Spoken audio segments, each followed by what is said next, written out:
The La Mancha goats. La Mancha goats? La Mancha, yeah, little baby ears. Interesting. They're cute. Hey guys, hey. So you have the La Mancha goats here, and what kind of breed is that over there?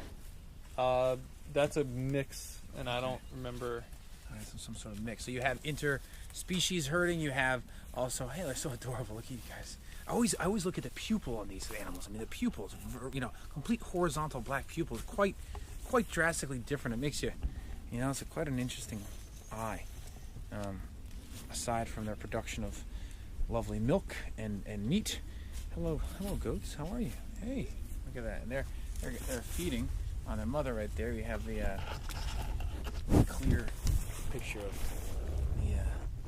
the teat and the little horns coming out. So there you go, goats. So are there any animals that you're going to be adding that you don't yet have? Sheep's Yep. Next. Yep. So the goats are used for just that, right? Meat and milk. Yeah. Boy goats become meat, and girl goats stay on for milk. And so on July 4th in the early morning, I'll be meeting with a lovely lady named Danielle who works at the Catskill Animal Sanctuary. And, they're all about talking about how these animals, and I respect all sides of the spectrum. That's why I always just like to talk about it. How these animals have feelings and thoughts, and their personalities and their intelligence is vast. Pigs, goats, cows. So horses. So what would your thoughts be on that, while respecting someone else's way of living, still talking about in this case the importance of raising livestock? Yeah, I put that also onto plants too. You do? Yeah, I mean I think all of life is aware, and that awareness expresses its own intelligence, and its own communication has its own responses to stimulus. And I think the environment that the animals are raised in has a huge effect on not only the quality of meat or milk or eggs, but their quality of life. And animals have stress hormones like humans do, and we can tell, the goats can tell, the cows can tell when there's a stressful situation. Right. They can tell when they're being abused. They can tell when they're loved, and their temperament shows a lot. And so we're talking about, animals that are cared for in such high quality, because we know that we're going to eventually eat them. For those of us who choose to do that, they're literally, chemical signatures are going out. Chemistries occurring, hormonal imbalances or balances are being struck or not, and therefore that's impacting the type of meat, the quality of that meat, even potentially the physical formation of muscles. There must be, who knows, but in the very least, the chemicals and hormones can be released, and that can affect the growth of that animal. Right? If an animal's happy and healthy, it's going to grow more. Yeah. As opposed to being stressed and weak and sickly. So that there, right there, is a bigger production of muscle meat from breast tissue to flank steak. So yeah, again, we're like, I don't know, people's sense of connection with the plants and animals vary, but I think love is such a huge ingredient to healthy farming, and I don't downplay that. Hey, how you doing? Oh, how you doing? I'm Alex. Great to meet you. Yeah, we're doing a film, right? This is Ron. I'm with Green Revolution. We go around and we film great people doing great things. And thanks so much for having us here. Of course. This is great. And what is your role here, good sir? I'm the farm manager. You're the farm manager. All right. Well, let me give you a handshake again. Those pigs are beautiful. And I was just talking to James about this is like, I've never seen something like this. Oh, cool. This is a complete organic, non-GMO. The balance between I could go on, the multi-species, multi-herding that goes on, where the cows poop and the flies go to the poop and the chickens follow, and it just re-inhabits and beautifies the soil with the nutrients. It's quite that's pretty cool. Hopefully it's the future, and obviously it's the past. So yeah, managing a farm as a whole system instead of individual things. So. Oh, there you go. And I think now it's time to go look at the biggest compost tea thing I've ever seen in my whole life. Oh, nice. Yeah, that's cool. Enjoy. Yeah, great nice meeting you. To see you. Nice to meet you. Yes, thanks for having us, and thanks for doing what you do. Yeah, me too. I'm definitely leaving with eggs, or I'm buying something. Awesome. Adios, guys.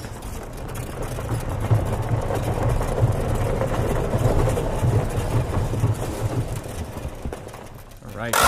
Thank you for that, James. And this is a great way to wrap it up because we're going back to where it all comes from, the micronutrients, the compost itself. And as you may know, I couldn't get the Twitter handle that was Captain Compost with 2 C's. So when I started tweeting, when Booker inspired me, I found a K, so that was available, that handle. So my Twitter is Captain Compost, Captain with a K, Compost with a C, because I truly do, thankfully, appreciate and I'm aware of the critical importance of it. So this is sort of like, it might sound like I'm geeking out here, but this is completely like me and like a kid in a candy shop. This is our brewing station. We didn't check out the compost piles, but we've got some compost. Okay.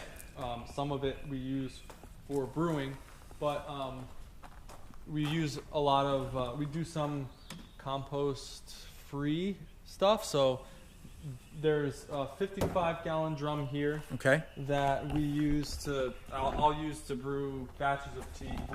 We've got some homemade compost here that we made from farm stuff. This looks like worm casting. From bed pack. Fine ground. And yeah, it's a little dry because it's been in here, but okay. We've got our strainer bag and our lift here with the air pump that is plumbed to just a basic plumbing pipe that's got holes drilled in it to aerate the mixture. And why is that important to put air in there and have oxygen going in? It selects for the aerobic organisms that we want to live in the soil, and anaerobic organisms can often be causing disease, pathogens, stuff like that. Any time you start to smell something putrid or it's like rotten eggs, that's an environment that we don't do well in as humans, and that plants don't do well in either. And that would be an anaerobic environment. Yeah. That kind of bacteria, and we're talking mostly bacteria when we're talking about aerobic versus anaerobic, correct? For the most some part. Exceptions, right? Yeah. Okay. So there's a small brew tank and the big brew tank, and this big brew tank is look at this. Vortex the brewer. Vortex brewer. Yeah, it creates sort of like a toilet flush bowl Yes. scenario that it mixes everything and it keeps everything aerated. So, we've got drums and totes of things like hydrolyzed fish. Hydrolyzed fish in water. It's a waste byproduct of certain seafood industry on the East Coast, and they stabilize the nutrients in the fish, and we get a lot of lipids, and so each different ingredient that we put in here has a different function. And sorry to interrupt, James. Just as we're passing this, what is this here? Leftover. And you see the mold growing on it. That's what happens when it's not aerated. Oh, okay. Interesting. All right. Yeah. So that's from a batch, this 500-gallon batch that I sprayed yesterday in the morning. Okay. And you wear a backpack, you said, some sort of spray? Well, this big tank goes into a 500-gallon spray tank that gets pulled behind the tractor. So we did about 20 acres of our fields with this juice, and it's the spectrum of trace minerals that we get from seawater extract, from liquid seaweed, from the fish, from molasses, which is food for the organisms, the quorum sensing molecules, which we get from Quorum Labs, and that is a signaling agent. So we put the food there for the plants to take up directly. We put the food there that also feeds the microbes, and we put the microbes signaling molecules there to kind of stimulate that expression and support the growth of the plants. And how do you know what amount of quorum molecules to put in versus I guess this is just you guys look at the literature, scientific literature, and use those proper amounts? Yeah, there's recommended rates from the labs, and we kind of we'll fiddle with our recipes a little bit, but for the most part we've got our recipe and make sure we don't over apply anything, and for the most part what we apply is really pretty gentle. And we would do it a couple selected times a year. We just cut our first batch of hay a week or two ago, and so all those plants, they're regrowing. They've been stimulated to send up new shoots. Those are all getting inoculated and fed with all this good nutrition to kind of help maximize their growth and support the healthy biome. Love it. Can you take us a tour? Give us a tour down here, because I want to actually see and zoom in on these different tanks, so to speak, of these so we white have cubes. buffalo that one's molasses. Buffalo molasses. Molasses is a bacterial food, so Okay, bacterial food. the white cubes are a thing called sea crop, which is Sea crop. seawater extract. Okay. It doesn't have the salts. The salts are removed. The full spectrum of trace minerals and micronutrients. Wow. That's just abundant in seawater. These tanks down here are more fish hydrolysate. Okay. Wonderful. And then we've got this covered tank, which is the quorum product. Ah, this is the quorum. We keep the light out of it because it's a pretty sensitive. Some photo degradation can occur. product. Yeah. Wow, interesting. Then we've got big bag of worm castings. Oh, you do? Here. Of course you do. Yeah. And I use these worm castings to brew our tea sometimes, and This is like dynamite. that's great. Props. Wonderful. And I think that it could only be appropriate to close as we profusely thank you, all the people who work here, the animals, the plants that are producing this food and nutrition for us, and as we pass through this life and then go through the cycle, it'll all continue. So I just want to say thank you to this land, to you, and I think it's just completely appropriate as we span over here, James, to look at the solar panels in the back, which clearly are this is biomimicry at its best. We are mimicking what plants do, taking solar energy, and hopefully using that as the best way we can. Yes. So, do you have any? I mean, I know that you're a big thinker. You're a deep person, and you do this great work. What kind of closing thoughts can you give our audience, ranging from students in middle school and younger to senior citizens and people all ages, and sort of just I always love to close with some sort of motivational, inspirational truth. Well, I never would have thought that I'd be here at farming and doing all that we're doing when I was in school.